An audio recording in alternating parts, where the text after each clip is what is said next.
Today we'll be going over why people crave bad habits, how you can make them unattractive, and make the good habits more attractive.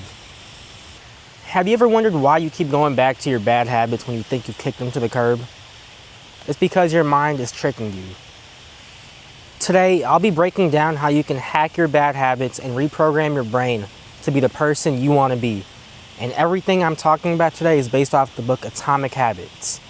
I'm sure most of you know about it. If not, go read it. It's a good book, and I think you'll enjoy it. Now, where do cravings really come from? Cravings don't usually come from the actual action itself, whether it's smoking, eating junk food, but rather what you get out of it. Here is where cravings really come from. The conservation of energy, the obtaining of food and water, reducing uncertainty, gaining approval of others, and to achieve status. Now here's an example. When you're on Instagram, it's not necessarily about just scrolling to kill time or liking photos, but rather to achieve the approval of others. And that ties into one of your desires. Now, here's how your brain predicts behavior. First, there's a cue. Next, a prediction. Then there's a feeling. And that feeling then turns into an action. So it's a 4-step process of how the human brain recognizes behaviors. Now, here's a few examples. Let's say you're driving down the street. You see a green light, okay? Now, in your mind, you're gonna wanna drive.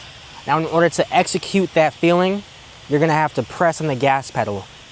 Now, there's one action, but it's a series of events or thought processes that cause that one action. Now, we can also tie this into cravings. When you crave a cigarette, your body thinks you're benefiting from it. You get that mental relief, but it's actually hurting you.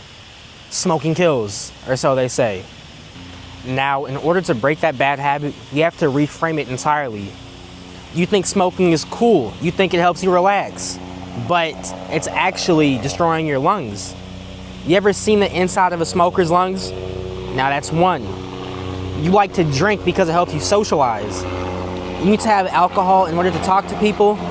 Nah, alcohol is like depressant. Now, this isn't me telling you stop smoking, stop drinking, but this is me telling you to reframe your habits that you perceive as bad in order to reframe them. So use that as you will. You can also make your good habits desirable.